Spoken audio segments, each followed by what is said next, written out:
Baik anak-anak, kita akan melanjutkan pembelajaran kita masih dalam tema 1, indahnya kebersamaan, subtema 1, keberagaman budaya bangsaku, dan pada kesempatan ini kita memasuki pembelajaran yang keempat.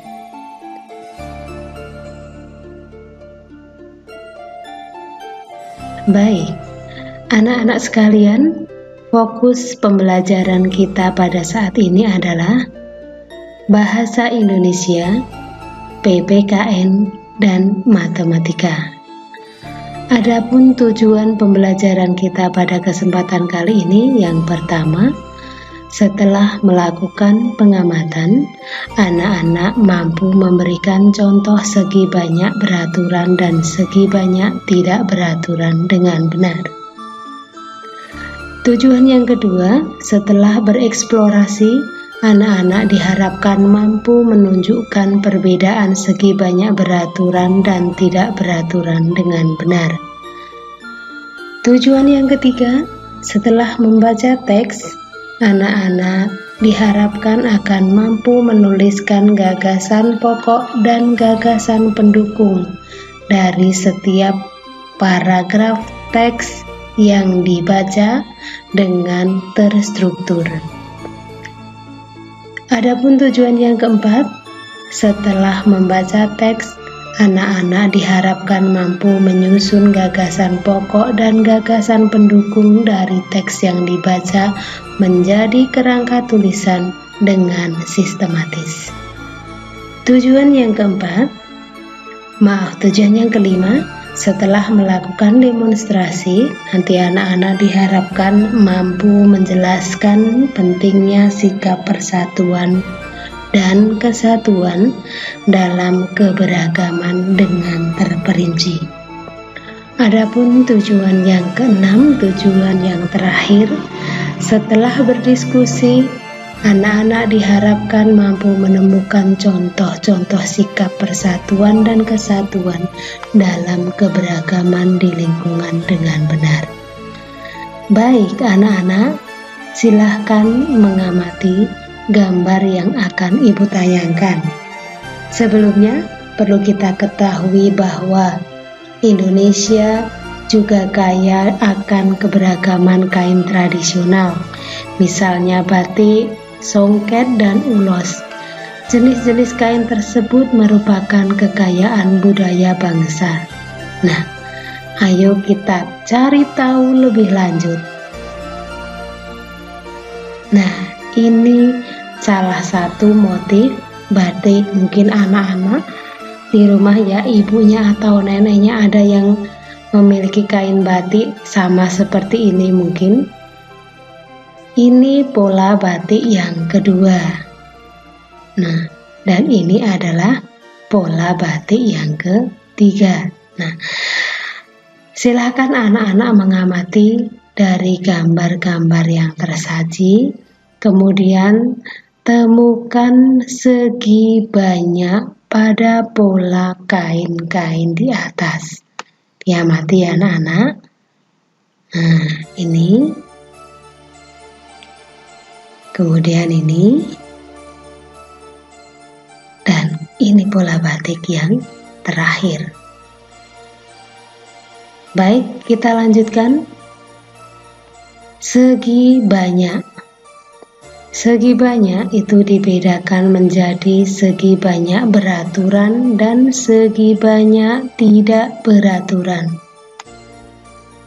Segi banyak beraturan adalah segi banyak yang mempunyai seluruh sisi dan sudut yang sama besar.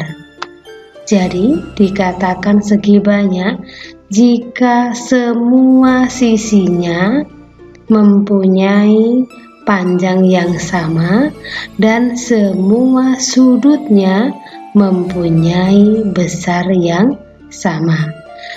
Ketika salah satu sisi itu panjangnya berbeda, maka itu bukan segi banyak beraturan. Dan ketika salah satu sudutnya tidak sama besar, maka juga tidak bisa dikatakan segi banyak. Jadi tolong dipahami ya anak-anak, segi banyak itu mempunyai dua syarat. Syarat yang pertama itu seluruh sisi itu harus sama panjangnya. Dan yang kedua, sudut yang dimiliki oleh bangun tersebut semuanya harus memiliki besar yang sama. Nah, untuk contoh segi banyak silahkan anak-anak menyaksikan. Nah, ini sisinya sama antara sisi sini bawah dan sisi samping yang sebelahnya. Ini kalau diukur panjangnya akan sama. Kemudian sudut, ini ya anak-anak sudutnya, sudut atas, sudut bawah kanan, nih, dan sudut bawah kiri, ini adalah sama besarnya. Dan bangun ini disebut segitiga sama sisi. Bangun ini merupakan contoh segi banyak beraturan. Kenapa? Karena memiliki besar sudut yang sama, seluruh besar sudutnya sama. Memiliki sisi yang sama, panjang sisinya sama. Berikutnya adalah bangun belah ketupat. Belah ketupat juga sama, memiliki sisi yang sama panjang. Ya, 1, 2, 3, 4, semua sama panjang. Sudutnya pun begitu, sama besar. Sudut 1, kemudian sudut 2, sudut 3, sudut 4. Semuanya memiliki besar sudut yang sama. Ibu ingatkan lagi, segi banyak beraturan adalah segi banyak yang mempunyai seluruh sisi. Jadi semua sisinya harus sama panjang dan seluruh sudut juga sama besar. Baik, segi banyak tidak beraturan adalah segi banyak yang mempunyai panjang sisi dan besar sudut yang tidak sama. Berikut adalah contoh dari segi banyak. Ini adalah bangun apa anak-anak? Segitiga sembarang, betul sekali. Ini segitiga sembarang, jadi antara alas, sisi miring, dan sini mempunyai ukuran panjang yang berbeda. Demikian dengan sudutnya, antara sudut sini, sudut ini, dan sudut ini besarnya juga berbeda. Maka bangun ini, segitiga sembarang ini disebut sebagai segi banyak tidak beraturan. Berikutnya, bangun apa? Betul sekali, trapesium sembarang. Sisinya, panjangnya sama tidak? Iya, betul sekali, tidak sama. Nah, ini yang paling panjang. Nah, berikutnya ini mungkin terus dilanjutkan ini, dan ini yang paling pendek. Jadi, panjang sisinya tidak sama. Demikian juga dengan sudutnya. Sudut ini bawah samping sini, dan sudut yang paling bawah besarnya juga tidak sama. Jadi kedua bangun ini merupakan contoh-contoh bangun segi banyak yang tidak beraturan. Kenapa? Karena memiliki panjang sisi yang berbeda, memiliki besar sudut yang berbeda. Baik, Selanjutnya, berdasarkan segi banyak yang kamu temukan pada pola kain di atas, tadi anak-anak sudah menyaksikan ya pola kainnya. Diharapkan anak-anak dapat mengelompokkan ke dalam tabel. Jadi silahkan ditulis nanti. Segi banyak beraturan itu yang seperti apa. Kalau kesulitan menuliskan namanya, nanti bisa dihitung dulu ya, banyak sisinya berapa. Bisa juga nanti digambar yang masuk segi banyak beraturan dan segi banyak tidak beraturan. Nanti silahkan anak-anak berlatih sendiri untuk mengasah kemampuan supaya anak-anak lebih mahir lagi. Baik, kita lanjutkan. Sekarang carilah 3 bentuk segi banyak beraturan dan 3 bentuk segi banyak tidak beraturan di sekitarmu. Nah, tugas anak-anak untuk memperdalam materi ini mencari 3 bentuk segi banyak beraturan dan 3 bentuk segi banyak tidak beraturan yang ada, boleh di rumah, boleh di sekitar rumah. Kemudian anak-anak juga harus dapat membuktikan dengan cara apa? Ukur sisi dan sudutnya. Kenapa kita ukur?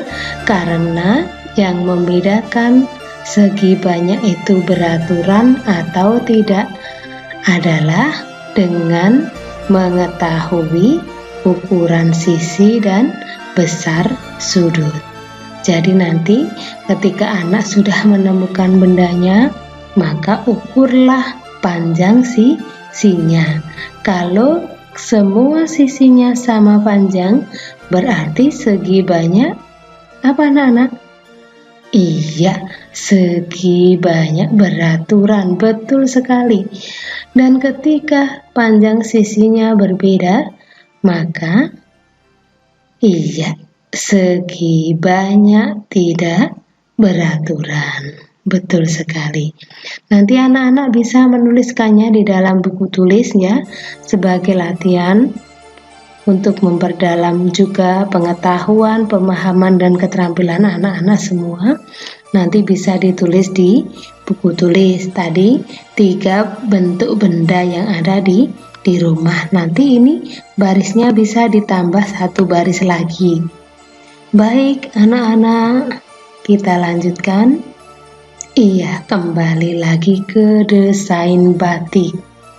Iya, ini adalah salah satu contoh desain batik dari bangun segi banyak. Iya, ini ya anak-anak, silakan dilihat. Ini segi apa ini? Nah, ini segi banyaknya. 1, 2, 3, 4. Oh bukan segi 4 ya, karena ini membentuk sisi tersendiri. Jadi 1, 2, 3, 4, 5, 6, 7, 8. Ya, segi 8. Ini salah satu desain batik yang terbentuk dari bangun segi banyak. Baik, berbagai bentuk segi banyak terdapat pada kain tradisional. Hal ini semakin memperkaya keberagaman budaya Indonesia. Jadi di Indonesia itu banyak sekali motif batiknya ya anak-anak. Keanekaragaman motif batik itu berbeda-beda motifnya, coraknya. Batik dari Solo dengan batik dari Pekalongan itu sudah beda. Nah, karena perbedaan itu tadi, maka memperkaya keberagaman budaya Indonesia. Betul. Baik, ayo membaca. Mari anak-anak, kita membaca bacaan yang berjudul Tari Kipas Pakarena. Nah, ini tariannya seperti ini. Ya, mari kita mulai untuk membaca. Tari Kipas Pakarena merupakan kesenian tari yang berasal dari Goa, Sulawesi Selatan. Tarian ini sudah menjadi tradisi di kalangan masyarakat Goa yang merupakan bekas kerajaan Goa. Kisahnya berawal dari perpisahan antara penghuni Boting Langi, negeri Khayangan, dan penghuni Lino, bumi, pada zaman dahulu. Konon, sebelum berpisah, penghuni Boting Langi sempat mengajarkan kepada penghuni Lino cara menjalani hidup seperti bercocok tanam, beternak, dan berburu. Cerita itu diabadikan dalam gerakan tarian. Makna gerakan tarian kipas Pakarena seperti gerakan berputar searah jarum jam, melambangkan siklus hidup manusia. Gerakan naik turun mencerminkan roda kehidupan yang kadang berada di bawah dan kadang di atas. Cara menari yang lembut mencerminkan karakter perempuan Goa yang sopan, setia, patuh, dan hormat. Secara keseluruhan, gerakan tari ini mengungkapkan rasa syukur. Gagasan pokok dan gagasan pendukung suatu teks. Gagasan pokok adalah topik yang dibahas pada suatu teks.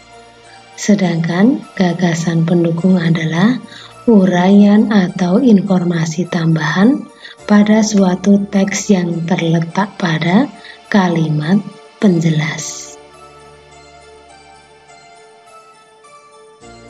Berikutnya, ayo mengamati. Diskusikan hasilmu dengan hasil temanmu. Seperti yang telah kamu ketahui sebelumnya, kita hidup penuh dengan keberagaman. Di dalam keluarga, hampir setiap anggotanya berbeda. Di sekolah, kamu mempunyai teman-teman yang berbeda. Di masyarakat, kamu mempunyai tetangga yang berbeda-beda. Tahukah kamu, perbedaan yang ada di keluarga, sekolah, dan masyarakat akan menjadi indah apabila dilandasi oleh persatuan dan kesatuan. Apa sebenarnya makna persatuan dan kesatuan? Untuk menjawabnya, mari kita lakukan kegiatan berikut. Ambil sebuah sapu lidi, cabut sebatang lidi dari sapu tersebut. Gunakan sapu dan sebatang lidi tersebut untuk menyapu. Bandingkan hasilnya. Pada umumnya, sapu lidi digunakan untuk menyapu. Bisakah sebatang lidi digunakan untuk menyapu? Tentu saja tidak. Lidi dapat digunakan untuk menyapu jika terdiri atas beberapa puluh atau ratus lidi yang diikat cukup erat menjadi satu. Dengan menyatukan lidi-lidi dalam satu ikatan, akan tercipta kekuatan yang besar. Jadi, persatuan dan kesatuan dapat diartikan kumpulan bagian-bagian yang dipersatukan. Hal itu merupakan bukti pentingnya kekompakan dalam mewujudkan persatuan. Dengan demikian, persatuan tidak mementingkan kepentingan diri sendiri atau kelompok, tetapi lebih mengutamakan kepentingan umum. Jadi anak-anak, kalau kita ingin kuat, ingin bermanfaat, maka kita harus bersatu. Ketika kita merasa diri kita lebih baik dari yang lain, itu artinya kita melepaskan dari sebuah ikatan. Mampukah digunakan? Tentu akan sangat rapuh. Baik anak-anak, sampailah kita di penghujung perjumpaan. Terima kasih. Semoga apa yang Ibu sampaikan tadi bermanfaat. Saya rasa anak-anak nanti bisa menyaksikan berulang-ulang untuk dapat lebih jelas dalam memahami materi kita pada kali ini.